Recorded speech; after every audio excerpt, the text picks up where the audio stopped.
अस्सलाम वालेकुम। कैसे हैं आप लोग? मुझे पूरी उम्मीद है ज़बरदस्त होंगे। आज जो हम चीज़ डिस्कस करेंगे वो है बॉडी नॉइस। एक केस स्टडी है जो कि हम यहाँ डिस्कस करेंगे कि एक गाड़ी के अंदर एक नॉइस की प्रॉब्लम थी। कस्टमर जो है वो कह रहा था रूफ की तरफ से उसको और नॉइस फील हो रही है। यानी कि जो भी नॉइज़ है वो उसको डिटेक्ट नहीं कर पा रहा था और उसको एग्जैक्टली नहीं बता पा रहा था कि कहाँ से आ रही है, लेकिन जब ड्राइव करो हाई स्पीड पे गाड़ी की तो नॉइज़ आ रही होती थी। तो जब हमने उसको रोड टेस्ट किया तो उससे हमें थोड़ा बहुत आइडिया हुआ। एक्चुअली रूफ की जो है ना कंपोनेंट्स होते हैं जो कि दो तीन चीज़ों पे मुश्तमिल होते हैं। और अगर गाड़ी थोड़ी मॉडर्न हो तो उसके अंदर बहुत सारी जो है ना मून रूफ की पूरी पूरी रेलिंग लगी हुई होती हैं, तो वो कंपोनेंट्स कभी कभी नॉइजी होते हैं।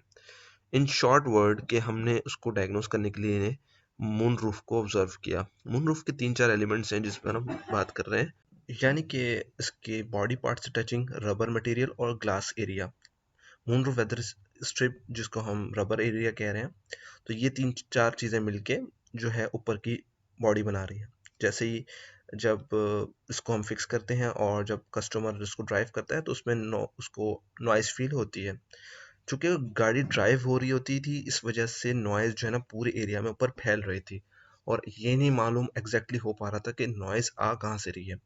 तो ये चीज़ मालूम करने के लिए हमें जो है डिफरेंट मेथड्स को अप्लाई करना होता है ताकि हम चीज़ को प्रॉब्लम को डुप्लीकेट करें और अपने सही चीज़ को पकड़ सकें इजीली। तो हमने इसके लिए जो मेथड इख्तियार किया वो था elimination method. One by one removal the parts. तो इस एलिमिनेशन मेथड के अंदर हम एक एक करके चीज़ें एक एक कंपोनेंट जो सस्पेक्टेड होते हैं उनको निकालते हैं और उस पर जो है ना कवर अप करके गाड़ी को मूव करा के देखते हैं। तो अगर उसमें हमारा प्रॉब्लम सॉल्व हो जाए तो वेल एंड गुड। तो ऐसा ही हुआ हमारी सिस्टम में। जब हमने गाड़ी मूव कराई तो उसमें हमें नॉइज़ नहीं मिला, यानी हमने मून रूफ ग्लास असेंबली पूरी निकाल ली और उसको कवर अप करके ड्राइव करके देखा, हमारी गाड़ी ओके हो गई। तो अब तक के लिए इतना ही। इंशाल्लाह फिर मिलेंगे नेक्स्ट वीडियो में, तब तक के लिए अस्सलाम वालेकुम।